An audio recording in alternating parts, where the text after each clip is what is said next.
Janet is a really short-statured woman. At barely 5 feet, she would be easily overlooked in a crowd if only she weren't so beautiful and perfectly shaped. Sometimes I call her my fairy pixie. She shines with energy and positive enthusiasm. Her face actually glows and her eyes sparkle with happiness. All our 22 years of married life have been filled with her sparkle and tireless work, raising our 2 now young adult children. She can be witchy, meaning she wants her way regardless, but we usually talk it through, and then she gets her way once I understand what it is all about. We have shared joys and sorrows together. Our lives are so intertwined that I can't even think of life without her. She tells me the same, and I have always believed her until, well, that's all about this story. I find myself in Southwest England, helping a fellow general practitioner in his practice. I'll be here another 11 months until my 1-year contract runs out.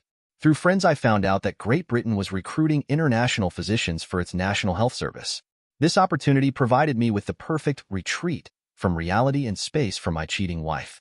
At 44, same age as my wife, I still have lots of life ahead of me, life alone possibly. If not alone, then certainly life terribly disrupted by events that recently came to my attention. I had a small cottage. It was typical English countryside and only a quarter mile from the office I worked in. I could walk or bicycle to work. My salary was adequate and the working conditions perfect for me. I had plenty of English-style social life, which I rather enjoyed.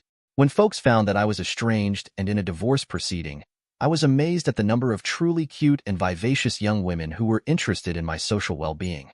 As of right now, I limit my social life to group activities, which included a few double dates, and I haven't even kissed any lassie yet. I really didn't want to. I wanted my wife back, big time. My heart ached for the time before I became aware of her cheating. Words cannot express the emptiness of life within and around me without my Janet. That is, without my exclusive Janet. It was her revelation that she was sharing her body with her young lover that drove me away. It was her demand that I allow her to continue that I could not handle. Yes, she wanted to continue to be married to me. Nothing had changed in her behavior toward me. It was when I discovered her ongoing affair and the depth of its emotional nature that I left her and my marriage. Well, before all this, I had given up my private practice because of the administrative problems caused by cheating HMOs and giant insurance companies, among other things. I had taken to being a locum tenens physician. This allowed me to frequently be at home during otherwise normal working hours. Sometimes I would work in an emergency room for a weekend, making enough for a week's income in 2 12-hour shifts, all without any administrative junk except keeping up my license, CME, and malpractice insurance. When our second son left home for college, Janet wanted to go back to work. That was fine with me. She wanted to be useful and earn some income also. She said she wanted to find a challenge in life and work to make a success. For years, we had had separate bank accounts. That way each of us could have our checkbooks whenever we wanted.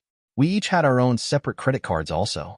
For the past 3 years since Janet had been working, she put her salary into her own checking account and paid her own credit card. For many years, Janet had paid all our bills, whether mine or hers. They were always ours.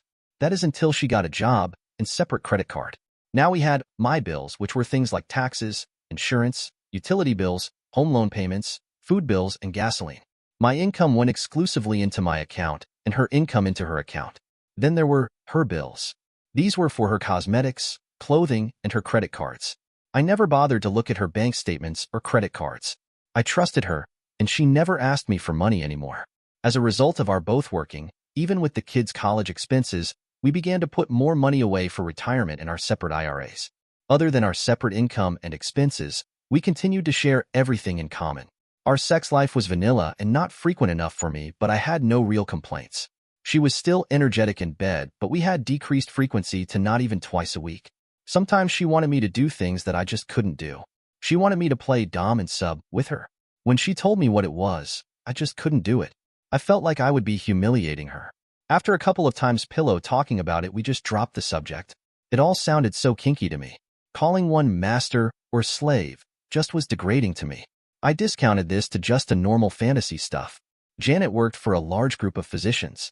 This group was a major off-campus site for medical students and even residents to take preceptorships. As a result, medical trainees were frequently in the office attached to different doctors. My wife worked as a nurse for 2 of the family physicians in the group. She had frequent contact with medical students and residents in training. I got home early from work one afternoon while Janet was still at work. As I drove in, I got the mail from the mailbox along with the daily paper. Usually Janet does this. That was the mail and paper are sorted out and ready for me to read when I get home. After getting a Diet Coke and a handful of animal crackers, I settled in on my loungeboy chair to read the mail. In the mail was her statement from her private credit card bank. For no particular reason, I opened it. Perhaps I was looking for one of the numerous, sometimes interesting commercial offers for unneeded trinkets that accompanying the payment due statement. I perused her short list of bills. One caught my eye. It was a bill from a local third-rank motel for one-day charge. I looked again and saw a series of dates and charges for the same motel. I had no idea what this was all about. I got up to go to my den to check my work calendar. The charges were all on Wednesdays of last month. I gasped as I then checked my day planner. I had been in town every one of those days, working in an emergency room on a noon to midnight second coverage shift. Janet had also not left town. She had been home when I arrived shortly after midnight every early Thursday morning. Something in my gut squeezed down on me. I could not think of a reason for these bills other than sinister infidelity happenings. Never in my worst nightmares could this scenario occur, yet here it was staring me in the face. The statement mocked me as if laughing at my trust in my wife. My first reaction was to look to see if this was only last month. I knew where she kept her statements in a desk drawer in the master bedroom. She made no special effort to hide these. I guess that helped my trusting her. I had no reason to look at them and therefore had not done so before. Her drawer where she kept the past statements was my next stop. She obviously trusted me not to look at her statements as they were neatly filed and easily accessible in the second left drawer. I got out the previous month's statement. Yepers. Every week there was a bill from the motel. Usually it was a Wednesday, but not always. I compared the dates with my work calendar, and each was when I was either out of town overnight or working to midnight. Finding the months previous, I verified that there were another 4 weekly bills from the same motel. I went back to the January statement, some 8 months ago. There, to my dismay and horror, were 3 weekly bills from the very same motel. Also, there was a bill from a 4-star restaurant for over $100. Meals and alcoholic beverages itemized. I was sure that I had not eaten there with her. The bill was too large for just one person, so she had paid for at least 2 people's dinner. I had a pattern of bills at a motel. Janet had not told me anything about these. I had no reason to question her until now, as I knew nothing about them. Tonight I was going to confront her and get an explanation. I put everything back in place and went to my den and computer to try to make sense of all this. Already I knew the answer, but had to get her to verify it. I had to make plans immediately and set about doing the needed. I got my suitcases from the attic along with 2 clothes bags. I put these in my bedroom closet as I figured last night was my last night in this house with her. I ordered pizza and salad to be delivered. The table was set with our good china and real silverware, along with candles and wine glasses. I straightened up the great room and cleaned the kitchen.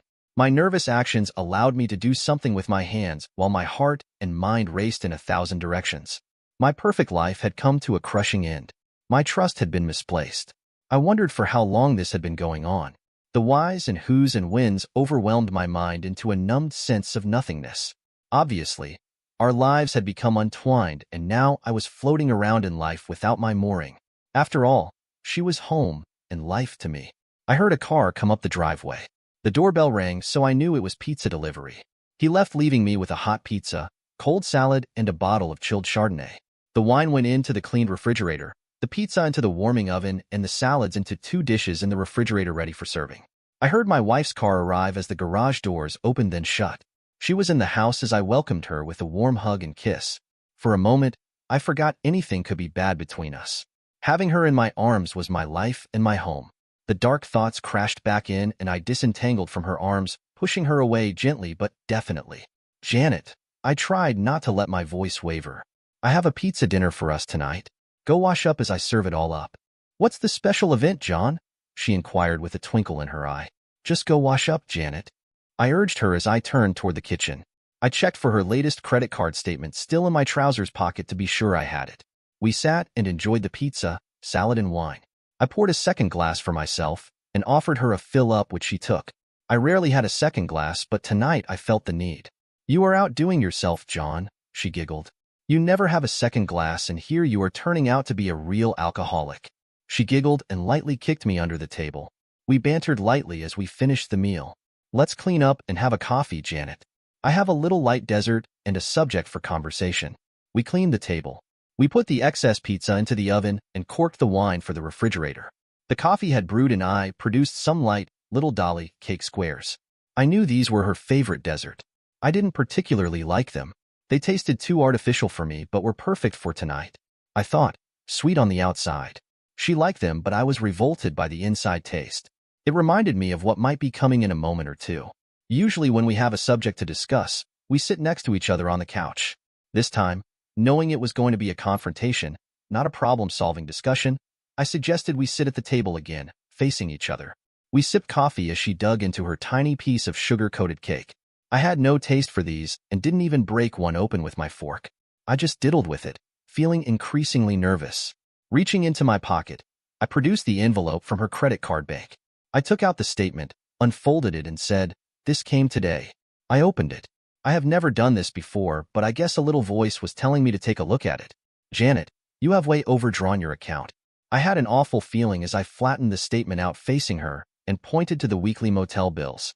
"I fear you have not overdrawn your credit card. It is our trust and marriage account that has been overdrawn." I looked at her intently. She looked at the statement. I had caught her red-handed. She is quick-witted, but didn't have an immediate explanation. I continued, "Janet, I checked your other monthly statements going back to January of this year. I can clearly see charges from this same motel almost weekly over the entire year. There are other very suspicious charges also." I took a long breath and sat back in my chair looking her straight in the eyes. "I just want you to be honest with me about these. I have a right and need to know the truth." She took a long, slow breath and began, "John, I want you to know that I love you very much. I also want to stay married to you. Yes, I have a lover. He is now a first-year resident at the university. We have fallen in love." She began to cry.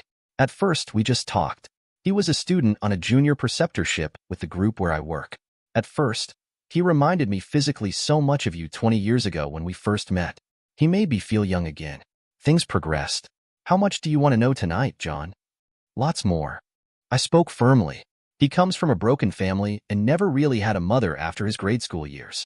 I guess I became his surrogate mother for a while. Then we became like friends, then the intimacies began. For the year we have been frequent sexual partners. I taught him almost everything about sex. I brought experience and he brought youth, vigor, and an aggressive style to our sex lives. Oh, John, I'm not sorry at all for what I'm doing. I just hope that you will be understanding. I need the both of you in my life. I know how awful this sounds, but it is so awesome to me. My sex life has been so wonderful with him. He is an alpha male. He is a true dominant, and I have truly loved being his sub. You know that I like to be the aggressive one in the sex life you and I share. You never dominated me. You never hurt me or struck me, or did anything even close to that. You never used nasty language when we make love. He calls me his witch and 304. When I am with him sexually, he owns my body and my heart also. All these are an aphrodisiac to me now. I expect you can't understand that, but it's true. When he and I became lovers, he immediately became the dominant and I had to submit. I was afraid at first, but then I learned to love being his truly submissive sub. The only thing I have refused him is to refuse sex to you. He demanded this, but I stood firm on that point. The only bad thing has been the cover-up on you. I never lied to you, but I never told you either. I have not left you for him, so I haven't broken our promises we made when we got married. I have been here for you for 20 years. She wasn't crying any longer. She was just explaining something to me, as if she had found a new dress that she loved and hadn't told me about. I had not expected her to just come forward and answer the question before I asked them. She was being upfront with me. "Janet, has he been in our house? Have you had sex with him here in my sanctuary?" "Yes, John. I didn't invite him. He demanded to come here and take me. He said this house is now his and I belong to him. Of course, I don't actually belong to him all the time. It's only when we are together." I was seething mad. She had made me into a chicken and cuck. I was heartbroken but had not given in. Not by a long shot. No damn arrogant surgeon was going to do that. The may denigrate us docs, but I won't let him humiliate me with my family. No way was that going to happen. I almost spit these at her. My body tightened and I glared in hatred at her for the first time in my life. "Janet," I looked at her and reached out to take her hand across the table. "If you break this off immediately, I will try my very best to keep our marriage intact. Will you do that? You must be forceful and truthful to him about never seeing him again alone for any reason. Will you call him right now while I am on the phone with you and tell him it is all over between you?" "Oh, John, please don't say that. You don't know how much I love him and how much he loves me. I love you too. I need both of you." "Janet," my voice took on a more threatening and angry tone. "There is no option as far as I see it. You will do this or our marriage is over as of tonight. I will not continue to share you sexually with anyone, male or female. You know how I have always felt about this. We have 20+ years and 2 children together. Are you going to throw these away? My life will be destroyed. I will be adrift in life without the only woman I have ever loved and trusted. Please tell me and show me that I am your real man. I waited, but she just shook her head sadly, looking down at the table. I got up from the table. I put my hands under the table and lifted it up, turning it on top of her. She fell backward with the tabletop on top of her. She screamed in fright. I stomped off to the bedroom and finished packing in silence. I heard her pushing the table off her body. I went to the bedroom door and locked it. I didn't want to talk to her anymore. It took me only a few minutes to complete what I needed from the bedroom. I was seething in rage. Unlocking the door, I found her sitting on the floor across from the bedroom door waiting for me. She had been crying but had quit. I didn't offer to help her up. Walking past her, I told her I would be back in a few minutes to get a few things more from my den. The 2 suitcases, the hanging bag, and I made it to the garage and into my car. Returning to my den, I put my laptop into its carrying case along with several external memory chips and a stack of CDs. Next came all my financial files, which I put into a cardboard box. I included files on the house and my car. I removed the side from my tower computer and removed the hard drive. Next came some of my more needed medical books. These went into the trunk. As I came back, Janet was still sitting on the floor in the hall where she had been sitting, as if in a trance. She had pushed the table off her. I grabbed her and dragged her to the bedroom, which was a mess by now. I was not careful to pick up after myself as I usually did. I pushed her onto the bed, then pulled her up to a sitting position. I stood in front of her. I intended to dominate her physically and emotionally if at all possible.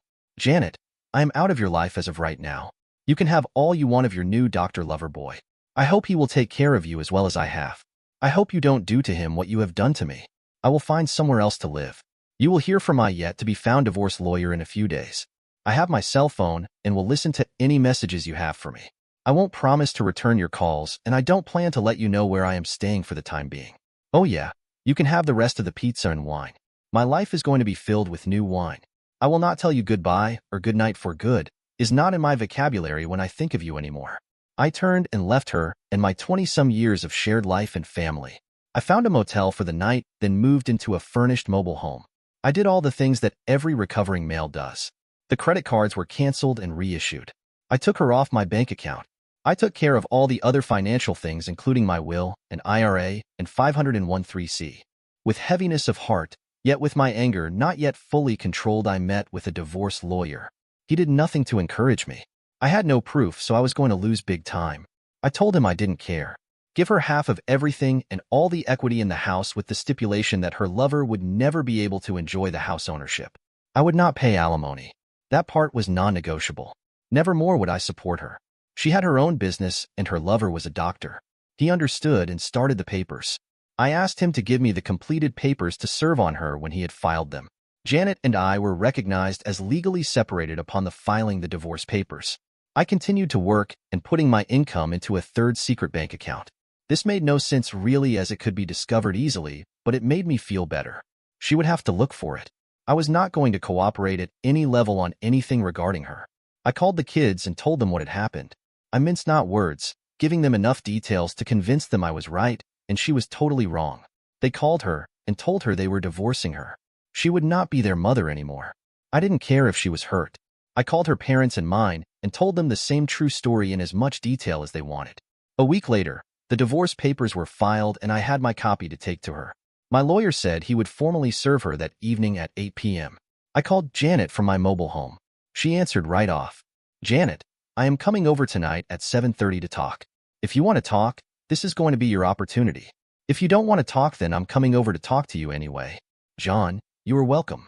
This is your home and you belong here. Can I fix dinner for you? No, Janet. If we have coffee and some fruit, that will be enough. I hung up before she could say anything else. She was trying to say something, but I had no need to listen to her. I grabbed a 6-inch Subway and diet drink on the way that evening. I had the papers in my pocket as I rang the doorbell. Janet opened the door and I walked in. She did not try to hug or kiss me, which I thought was very unlike her, but we were separated, so maybe she was really done with me. I hurt but quickly recovered. John, I have someone here who wants to meet you. I looked at a young man with scraggly goatee and a sneering grin. He was easily 6 foot 4 inches and 230 pounds. Next to my dainty 5 foot 2 wife, he toured over her and me too. I was only 5 foot 7 and a meager 145 pounds. I glared at him, for I knew who he was automatically. Janet had not said she wanted me to meet him, only that he wanted to meet me. I was physically afraid of him. Quickly my mind turned to means of self-defense if needed. I had never boxed and knew nothing of the martial arts. I was a doctor, pure and simple. I helped people, not fought with them. I remembered the snub-nosed .38 caliber I kept under my old underwear in my bedroom. It should still be there. He approached me menacingly. "Who are you, and what are you doing in my house with my wife here tonight? Janet and I need to be alone to talk of difficult matters, so I'm asking you to leave quietly and peacefully now." "John, this is Dr. Sparks. He demanded to be here tonight." I had no choice but to allow him to stay. "You know of our relationship?" Janet replied assertively. He kept walking toward me. He had not extended a hand, nor did I. We glared at each other. I backed to the wall as he advanced. My heart was pounding in fear. "You both must excuse me for a moment. I need to pee." I scurried down the hall to my bedroom. It had been recently used. There were ropes attached to the 4 corners of the bed. The sheets were messed. There was the smell of sex in the room. Janet had been having sex just before I arrived, and A-hole wasn't about to leave without humiliating me. I vowed to myself that I would die or spend my life in prison before that would happen today. Quickly, I found my snub-nosed .38 and checked it. It had 6 rounds. I moved the safety tool off and slid it in my right pocket. I returned to the front room. The both of them were seated on my couch. I looked at my watch, and it was 5 minutes to 8. 5 more minutes until the deputy would arrive to serve the divorce papers. I wanted my timing to be perfect and was hoping the deputies would be also. "Okay, Janet. You wanted your lover here, so here we go." I walked to the couch. He started to get up, but I shoved him back onto the couch. "You had your invitation to leave, A-hole. Now get this right. You don't own me. You are not welcome here in my house. You do what I say. If you are ready to leave peacefully, then you have your last chance. I suggest you take it." He jumped up as I moved back rapidly to avoid him. "So you are the little weak chicken who thinks he owns this beautiful piece of female, huh? She has had a real man screw her. That's me, and she wants me. Look at me, woman, and tell me you want me." He glared at me, then looked at Janet. She sat there, her hands twitching as her husband and lover glared at each other. "Yes, I want you, Dr. Sparks, and I want John too. Don't call me Dr. Sparks, witch. My name is Master to you. Now tell me you want me as your real man. I know Chicken here has smelled what used to be his bedroom. Tell me, witch." "Yes, Master," she faltered as she looked at me. "A-hole, the exit door is to your right. Take it and live. You may not walk out of here alive otherwise." "That is not a threat. It is a solemn promise." I glared at the hunk standing some 6 feet from me. I threw the divorce papers at Janet. "You adulteress, you are served. These are divorce papers. You will soon be free of me." I looked at A-hole. "That's what you wanted, isn't it?" Looking back at Janet, I gritted my teeth and said, "You threw me away. You humiliated me. You lost your children. Your parents have disowned you, and all for a hunk of worthless shit standing over here." I nodded toward A-hole. "You wanted and loved being dominated. You wanted to be made into a 304. He will turn you into a common witch. I know his kind. They are arrogant. They think the world revolves around them. He will screw you silly and then throw you away. Then what will you have?" I could see the burning anger in his eyes. "Get out of my house." I yelled at him as he advanced on me. I backed up to the wall. I had nowhere else to go. I slipped my hands into my pants and fingered the gun. I would not fight him on his terms. My hands were useless and the source of my income. He was too arrogant to give any thought that his hands might be injured. My right index finger slid around the trigger, but I didn't pull it or point it at him. I did not want him to know that I had protection. "You slime ball of a chicken." He growled at me. "You are mincemeat. This is my house and my woman. Now you are going to be my man." He smiled a snarl and took another step closer to me. My heart was racing. I wanted him to touch me first. I sneaked a look at Janet, but she did not come to my defense. She sat rigid as in a trance. "Janet," I stared over at her for a moment. "Call 911 right now and ask for an ambulance and the police on a stat basis. Slimeball here is going to the hospital or the morgue." I looked back at him. I sneered at him. "Okay, elephant balls, better leave now. This is the 3rd and final warning. You are trespassing.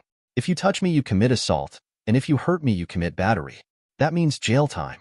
So what will it be? I am no in charge here. Get out or get hurt badly." Then I whispered to him, "You are all bluster. When a real man like me stands up to a slime ball like you, you just melt like a snowball in July. You are pathetic. You, chicken. I was going to tie you up like my witch loves then. Screw you, but now I've decided to beat your butt and balls. If you have any, then screw what is left, providing there anything left to screw. I'm going to have your balls for dinner." He balled up his fists and jabbed a right at me. I jerked my head to the left, but he caught me with a glancing blow to my left eye. His fist hit the wall and broke a hole in it. I felt the sting, but he missed mostly. From there on, things were a blur. I pointed the gun up from within my pocket and pulled off a single round. The blast deafened me, or was it his left fist hitting me square on the nose as I pulled the trigger again? I had kept both hands in my pockets. I dropped to the floor mostly unconscious. I heard the door break open as a brown-clad officer entered with Janet's formal divorce papers falling to the floor as he pulled his service revolver. Young Dr. Sparks lay partly on my rug, but spread mostly across the table that was last used by me to throw over Janet. He was screaming obscenities and holding his crotch. I heard sirens approaching as I laid on the floor, wandering in and out of consciousness. I woke up in the emergency room I frequently staffed. I was receiving VIP treatment. A hole was in surgery. I was admitted to the hospital for observation. Apparently, as I fell, I had also hit my head and suffered a concussion. The hospital didn't want to lose one of their ER docs. I was out of the hospital in 24 hours, feeling well except for sore muscles and a badly bruised and broken nose that had been straightened and bandaged. Mouth breathing is a bugger, but I would be free of the nostril stuffing in another few days when the swelling began to go down. All in all, I fared pretty well. My ego was intact. I thought, not a bad day for a chicken, cuck. I grinned as I left in a taxi for my mobile home. Janet was served. Young Dr. Sparks lost most his penis. Seems a .38 slug at close range hitting him dead on and just below the pelvic bone had destroyed his future abilities for erections and children. He had had to have a diversionary colostomy and extensive rectal, pelvic, and bladder surgery. I smiled as I heard of his injuries. He lost a testicle too. He may never urinate from his penis again, and most likely will never defecate from his rectum. Erections for him were a part of his past. I was satisfied. I thought again, yes, not a bad day's work for a cuck chicken. I had to appear before the grand jury, but was not indicted. Janet and the deputy testified for me. I set up a confrontation with Janet, but she upped the ante. I tried to avoid the ensuing conflict with her lover, but could not. A man is allowed to defend himself from serious bodily harm in his own house in our state. The divorce went on as anticipated. I gave the house to Janet with the stipulation that young a-hole, Dr. Sparks, could never set foot in it again and would never inherit it or have any financial interest in it. Ultimately, he lost his medical license also. Jane's demons set her free of me and her family. I pay no alimony. To her credit, Janet would not allow her lawyer to ask for alimony. She was still a cocky lady.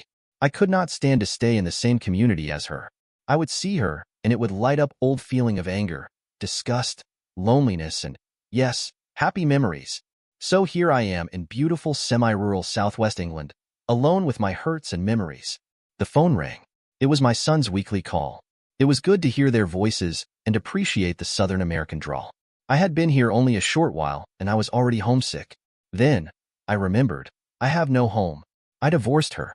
Dear listeners, please share your thoughts in the comments section below, and don't forget to like, share, and subscribe.